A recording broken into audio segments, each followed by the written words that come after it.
In this Khmer pagoda, the joyful music of traditional instruments has the ring of triumph over adversity.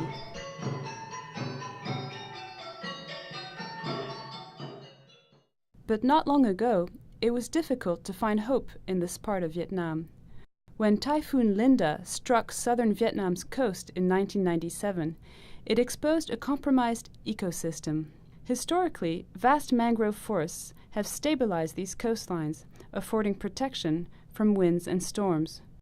But for years, local populations had exploited the forests for timber and firewood, or cleared the trees to make room for shrimp farms.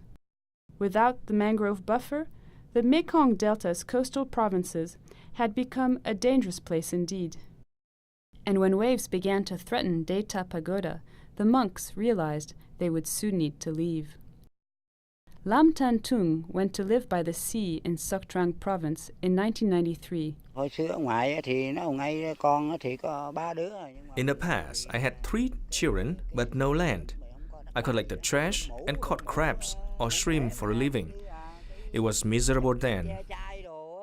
Tung's family lived right at the water's edge, vulnerable to seasonal storms.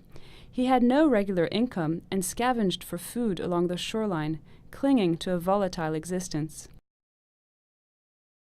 With a view to rebuilding livelihoods and restoring a devastated ecosystem, the Coastal Wetlands project financed by the World Bank set about planting almost 5,000 hectares of mangroves, often in challenging environments.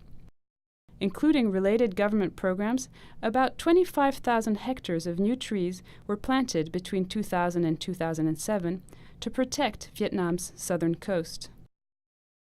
The trees' roots are a haven for sea creatures. As a result, fishermen are witnessing more shell varieties, a resurgence of crab seedlings, and more importantly, improved daily catches and higher incomes. Not long ago, 10-year-old Luong Te Vin also lived with his family at the edge of the sea. Vin's father and mother worked as hired labor on other people's fields. They could barely make ends meet. Last year, Luong's family moved to a new community protected by dikes. Altogether, about 1,500 families across 4 provinces were relocated. This was part of the Coastal Wetlands project that aimed to create safer and more sustainable livelihoods. For the first time now, Vin lives in a community with paved roads, electricity, a clinic, and a school. Vin's father proudly clutches a red book, title to his new land. As a result of their new stability, Vin's parents decided to have a second child, 10 years after Vin was born.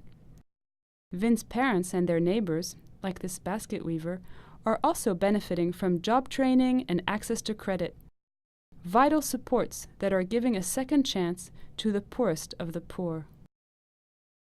Lam Tan Tung, the forager who scratched out a meager existence, has also benefited from this integrated approach.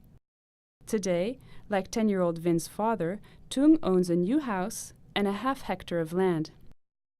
With the help of training and seeds, his family is raising crabs and cultivating a thriving garden of shallots that brings much-needed income.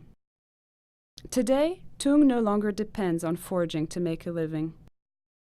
In a program that employs citizens to protect about 35,000 hectares, he patrols the beach and forest to prevent illegal logging, cleaning the beach as he makes his rounds. From my heart, I think that I keep the forest for all. I protect the forest, which also protects the cranes and birds. It also helps the environment for the crabs and shrimp. I catch them when they are big enough. It brings benefits to all. Meanwhile, at the pagoda, a concerted effort to plant 400 hectares of trees has reversed coastal erosion. Son Tom, head monk here, has witnessed the change.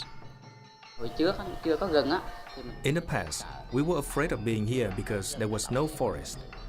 But the forest protects us now. We feel confident that we can live here forever.